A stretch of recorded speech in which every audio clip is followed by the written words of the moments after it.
16 May 2022।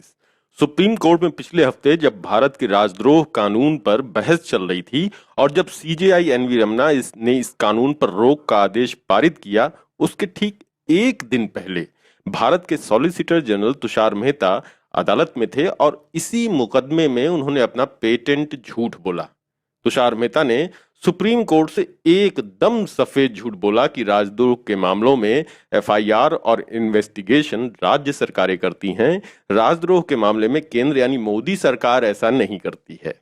The wire के संस्थापक संपादक सिद्धार्थ वरदराजन कहते हैं कि तुषार मेहता ने जिस बात को आसानी से नजरअंदाज कर दिया वो ये थी कि दिल्ली पुलिस, जिसे कि सीधे उपराज्यपाल के जरिए से केंद्र की मोदी सरकार का कंट्रोल है और वो गृह मंत्री अमित शाह के साम्राज्य का हिस्सा है, इसी दिल्ली पुलिस ने पिछले साल ही कई पत्रकारों, जिसमें मृणाल पांडे, राजदीप सरदेसाई, जफर आगा, विनोद जोश और अनंतनाथ रहे हैं, इन पर राजद्रोह का आरोप लगाया था। इसके साथ ही अमित शाह की दिल्ली पुलिस ने कांग्रेस नेता शशि थरूर के खिलाफ भी राजद्रोह का आरोप लगाया था। अमित शाह की दिल्ली पुलिस ने शशि थरूर पर राजद्रोह इसलिए लगाया था क्योंकि उन्होंने सार्वजनिक रूप से यह दावा किया था कि दिल्ली में 26 जनवरी 2021 को किसानों के एक विरोध प्रदर्शन के दौरान मारे गए किसान को गोली मारी गई थी। सिद्धार्थ कहते हैं कि ये बात तो जाहिर है कि पुलिस ने हर जगह कानून का घोर उल्लंघन किया है, जैसा कि 1962 में केदारनाथ सिंह मामले में सुप्रीम कोर्ट ने तय किया था कि हिंसा के साथ कोई सीधा संबंध न होने पर केवल शब्द राजद्रोह नहीं बन सकते। यही वजह है कि धारा 124A की संवैधानिकता को सुप्रीम कोर्ट में चुनौती दी गई। लेकिन दिल्ली का मामला महत्वपूर्ण है और सॉलिसिटर जनरल ने आसानी से उसे भूल जाना चुना, क्योंकि वो साफ साफ अदालत में बताते हैं कि मोदी सरकार आलोचनात्मक और असुविधाजनक आवाजों के खिलाफ राजद्रोह के अंधाधुंध उपयोग के पीछे की मानसिकता से पूरी तरह इत्तेफाक रखती है। ये मुफस्सिल हिंदुस्तान या राज्यों के प्रतिशोधी असुरक्षित नेताओं की प्रॉब्लम नहीं है, बल्कि इसमें असुविधाजनक आवाजों को खामोश करने के लिए कानून का दुरुपयोग करके करने में देश के प्रधानमंत्री और गृह मंत्री की इच्छा भी शामिल है। खुद को मुश्किल भरी स्थिति में पाते हुए मोदी सरकार ने सिर पर आ गए एक फैसले से बचने की कोशिश में राजद्रोह कानून की समीक्षा का चालाकी भरा प्रस्ताव सामने रखा है। अपने विशिष्ट अंदाज में इसे एक आधिकारिक हलफनामे में माननीय प्रधानमंत्री के भारत को औपनिवेशिक बोझ से मुक्त करने के अभियान के हिस्से के रूप में प्रस्तुत किया गया। लेकिन सुप्रीम कोर्ट ने इस खेल को समझ लिया और एक महत्वपूर्ण चेतावनी के साथ सरकारी समीक्षा के प्रस्ताव को स्वीकार कर लिया कि फिलहाल चल रहे राजद्रोह के सभी मामलों को उस प्रक्रिया के पूरा होने तक सस्पेंड रखा जाना चाहिए। वहीं रिटायर्ड आईपीएस विजय शंकर सिंह कहते हैं कि अब जबकि लगभग ये तय हो गया है कि राजद्रोह या तो सिरे से खत्म होगा या काफी कुछ बदलेगा, तो जरूरी है कि यह भी जान लिया जाए कि सेडिशन कानून यानी आईपीसी की धारा 124A आई कहां से और इसके तहत क्या क्या बदमाशियां हुई। 124A जैसी है उसका श्रेय स्वतंत्रता संग्राम सेनानी बाल गंगाधर तिलक को देना चाहिए। 1897 में उन पर चले एक मुकदमे ने इस धारा को राजद्रोह बनाम देशद्रोह की बहस में जन्म ले दिया। ये धारा संज्ञेय और अजमानतीय बनाई गई। 1870 तक यानी आईपीसी के बनने के 9 साल बाद ये धारा आईपीसी में जोड़ी गई। हालांकि ये विचार 1835 के ड्राफ्ट पेनल कोड जो लॉर्ड थॉमस मैकाले ने तैयार किया था उसमें आ चुका था।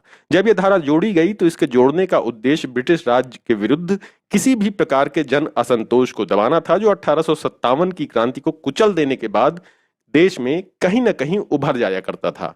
सन 1870 में यह धारा आईपीसी में जोड़ी गई। धारा 124A आईपीसी के तहत पहला मुकदमा सन 1891 में दर्ज हुआ, जो बंगाल से निकलने वाले एक अखबार बंगोबासी के संपादक के खिलाफ था। बांग्ला अखबार बंगोबासी ने सहमति की उम्र के नाम से एक लेख लिखकर ब्रिटिश सरकार के एज ऑफ कंसेंट बिल 1891 की तीखी आलोचना की थी। लेकिन जब अदालत में यह मुकदमा पहुंचा तो जजों में इस पर एक राय नहीं बनी। फिर बाद में संपादक ने भी माफी मांग ली और मुकदमा एक राय न होने से खारिज हो गया। लेकिन 1897 में तिलक के लिखे गए लेखों ने अंग्रेजी हुकूमत की नींद उड़ा दी। पुणे के अंग्रेज शासकों को लगा कि तिलक के लेख को पढ़कर ही चाफेकर बंधुओं ने रैंड और उसके सहयोगी आयस्टर की हत्या की है।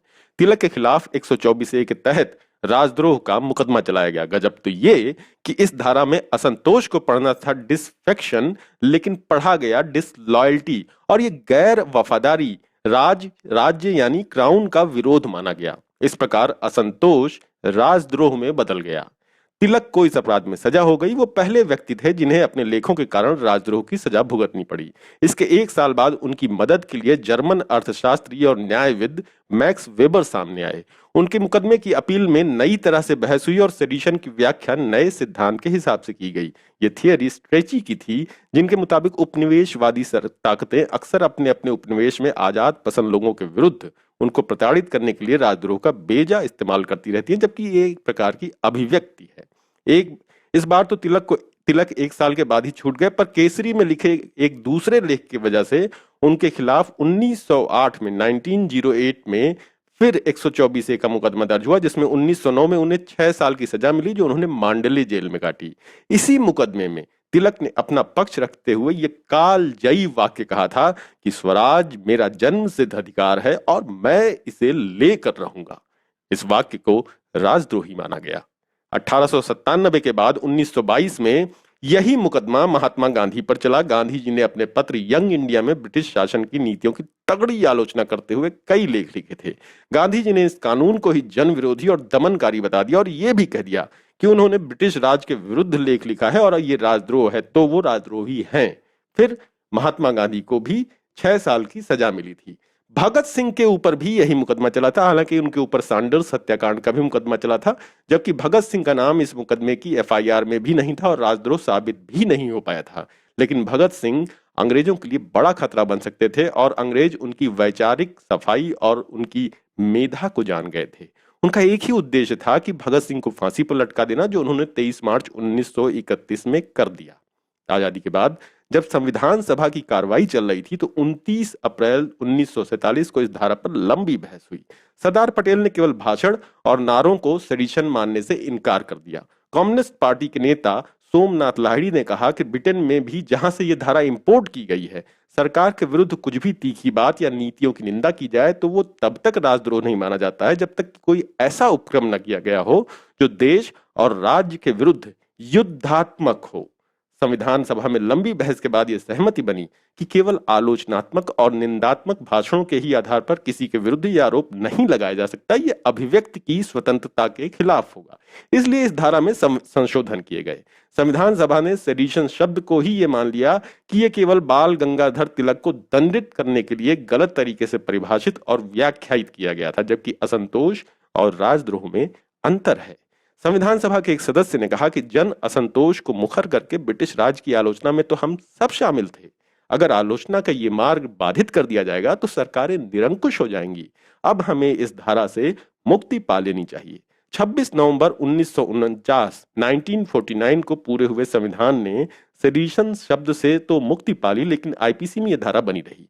1950 में सुप्रीम कोर्ट के 2 फैसलों ने सरकार को इस धारा में जरूरी संशोधन करने पर मजबूर कर दिया। पहला मुकदमा आरएसएस के पत्र ऑर्गेनाइजर से जुड़ा था और दूसरा मुकदमा क्रॉस रोड मैगजीन का था। इन दोनों ही मैगजीनों में तत्कालीन सरकार की तीखी आलोचना और निंदा की गई थी। सुप्रीम कोर्ट ने इन मामलों में सरकार का पक्ष लिया और स्वतंत्रता के शैशव को देखते हुए ऐसी आलोचना से परहेज बरतने के लिए संपादकों से कहा। जवाहरलाल नेहरू ने इस धारा के बारे में संसद में संशोधन पेश करते वक्त कहा था कि धारा 124A भारतीय दंड संहिता का ही उदाहरण ले। इस प्रावधान के बारे में जहां तक मैं समझता हूं, यह धारा न केवल आपत्तिजनक है बल्कि अप्रिय भी है। इसलिए व्यवहारिक और ऐतिहासिक कारणों से इस धारा की कोई जरूरत नहीं है। अगर आप सभी सहमत होंगे तो एक नया कानून बनेगा। जितनी जल्दी हो सके हम इस प्रावधान से मुक्ति पालें।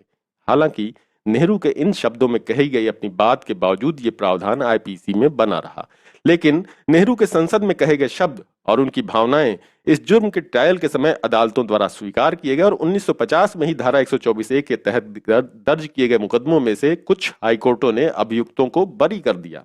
आजादी के बाद 124A आईपीसी का सबसे चर्चित मुकदमा बिहार के केदारनाथ का था, जो केदारनाथ बनाम बिहार राज्य 1962 के नाम से फेमस है। 11 मई को सुप्रीम कोर्ट ने भी इसका जिक्र किया था। दरअसल केदारनाथ ने एक सार्वजनिक सभा में तत्कालीन कांग्रेस सरकार की तीखी आलोचना करते हुए बरौनी में कहा था कि आज सीआईडी के कुत्ते बरौनी में इधर उधर घूम रहे हैं। बहुत से सरकारी कुत्ते इस सभा में मौजूद हैं। देश की जनता ने इस देश से अंग्रेजों को उखाड़ कर भगा दिया और इन कांग्रेसी गुंडों को गद्दी सौंप दी। यहाँ सीआईडी इंटेलिजेंस खुफिया शाखा की पुलिस के लिए कहा गया है, क्योंकि पहले खुफिया शाखा की भी सीआईडी का ही एक अंग हुआ करती थी, अब वो एक स्वतंत्र विभाग है। उन्होंने कांग्रेस पार्टी और सरकार को भ्रष्टाचार, कालाबाजारी, पूंजीवादी और जमींदारों की प्रतिनिधि बताते हुए एक क्रांति करके देश से भगा देने का आह्वान किया था। केदारनाथ के इस भाषण पर स्थानीय पुलिस थाने द्वारा खुफिया रिपोर्ट के आधार पर धारा 124A आईपीसी का एक मुकदमा दर्ज हुआ और उनके खिलाफ अदालत में आरोप पत्र दाखिल हुआ, जिसमें ट्रायल के बाद उन्हें सजा मिली। अपनी सजा के खिलाफ केदारनाथ ने पटना हाईकोर्ट में अपील की, लेकिन उन्हें कोई राहत नहीं मिली, बल्कि हाईकोर्ट से भी उनकी सजा बहाल रही। हाईकोर्ट ने सेडिशन पर कहा कि यह धारा उन अप्रिय और भड़काऊ शब्दों के लिए दंडित करने की शक्ति देती है जिससे कानून और व्यवस्था की गंभीर समस्या उत्पन्न हो सकती है और हिंसा भड़क सकती है। सेडिशन के लिए हाईकोर्ट ने सजा तो बहाल रखी, लेकिन इस धारा के बारे में जजों की राय ये थी कि इस प्रावधान में यह अंकित है कि अगर कोई व्यक्ति किसी उत्तेजक भाषण या लेख में भड़काऊ शब्दों के साथ सरकार और उसके कार्यकलापों पर या उसके अधिकारियों की ऐसी आलोचना करता है तो वह दंड का भागी होगा। लेकिन हमारी राय के अनुसार ऐसे लिखे और बोले गए शब्द इस धारा के प्रावधान से बाहर हैं। हाईकोर्ट ने यह तो माना कि केदारनाथ द्वारा दिया गया भाषण आक्रामक और भड़काऊ है, सजा भी बहाल रखी, पर इसे राजद्रोह मानने से इनकार कर दिया। ये एक अजीब फैसला था। राजद्रोह का जब दोषी नहीं बनता तो सजा किस बात की। केदारनाथ ने इस फैसले के खिलाफ सुप्रीम कोर्ट में अपील की। सुप्रीम कोर्ट में इसकी सुनवाई के लिए एक संविधान पीठ बनी। संविधान पीठ ने पहली बार सेडिशन पर एक महत्वपूर्ण फैसला दिया, जिससे ये धारा परिभाषित हुई। सुप्रीम कोर्ट के फैसले के अनुसार आजादी मिलने तक 124A के बारे में दो विचार थे जो इस धारा के संबंध में फेडरल कोर्ट और प्रीवी काउंसिल के फैसलों पर आधारित थे। 1949 में प्रीवी काउंसिल, जो सभी कॉमनवेल्थ देशों की साझी सर्वोच्च अपीलीय अदालत थी, उसको भारत सरकार ने कानून बना करके खत्म कर दिया था। आजादी के पहले फेडरल अदालतों की धारणा थी कि लोक व्यवस्था या लोक व्यवस्था के भंग हो जाने की आशंका इस प्राविधान को दंड संहिता में जोड़े जाने का आधार है। इसलिए फेडरल अदालतों के फैसले के मुताबिक अकेले उत्तेजक और भड़काऊ शब्दावली युक्त भाषणबाजी भी किसी भी हिंसक घटना को जन्म दे सकती है, इसलिए सेडिशन का आरोप बनता है। सुप्रीम कोर्ट की संविधान पीठ ने फेडरल कोर्ट के इन फैसलों की जब संविधान के अनुच्छेद 19A के परिप्रेक्ष्य में व्याख्या की तो इस प्रावधान को 19A यानी बोलने की आजादी और अभिव्यक्ति की स्वतंत्रता के विपरीत तो पाया, लेकिन इसे संविधान विरुद्ध नहीं मानते हुए रद्द नहीं किया। हालांकि केदारनाथ को इस अपराध का दोषी नहीं पाया गया और उन्हें बरी कर दिया। इस मुकदमे में सुप्रीम कोर्ट ने सेडिशन कानून को बनाए रखने की बात कहकर उसे संविधान विरुद्ध नहीं माना है, लेकिन अदालत ने यह भी साफ कर दिया कि जैसा सुप्रीम कोर्ट के प्रसिद्ध वकील फली एस नरीमन कहते हैं कि केवल सरकार की आलोचना, चाहे वो कितनी भी निर्मम और घृणा भरी हो, उसके आधार पर किसी के विरुद्ध सेडिशन का आरोप नहीं लगाया जा सकता। इससे यह पूरी तरह से साफ हो जाता है कि धारा 121, 122 और 123 आईपीसी में राज्य के विरुद्ध युद्ध की घोषणा, युद्ध का षड्यंत्र और राज्य प्रमुख के हत्या या उन पर हमले की बातें हैं तो ये धाराएं सही मायने में देशद्रोह हैं। इन प्रावधानों पर कभी कोई विवाद नहीं उठा है। जबकि धारा 124A, जिसमें केवल बोले गए या लिखे गए शब्दों द्वारा या संकेतों द्वारा या दृश्य रूपण द्वारा या अन्यथा भारत में विधि द्वारा स्थापित सरकार के प्रति घृणा या अवमान पैदा करने की अभिव्यक्ति को देशद्रोह या राजद्रोह या सेडिशन कहा गया है, उसमें जब से यह धारा बनी है तब से विवाद उठता रहा है और आज भी बना हुआ है। हर बार अदालतों में इसकी वैधानिकता को चुनौती दी गई है। इस धारा की परिभाषा को देखते हुए इस बात की संभावना अधिक है कि इसका सत्ता या पुलिस अपने हित में दुरुपयोग करे। इसके सबसे अधिक शिकार वो अखबार, वो पत्रिकाएं, टीवी चैनल और पत्रकार बनते हैं और आगे भी बन सकते हैं जो सरकार के सजग और सतर्क आलोचक हैं। विरोधी दल के वो नेता भी इसके शिकार हो सकते हैं जो सत्तारूढ़ दल से वैचारिक आधार पर अलग मत रखते हैं और आदतन सरकार के कटु आलोचक हैं।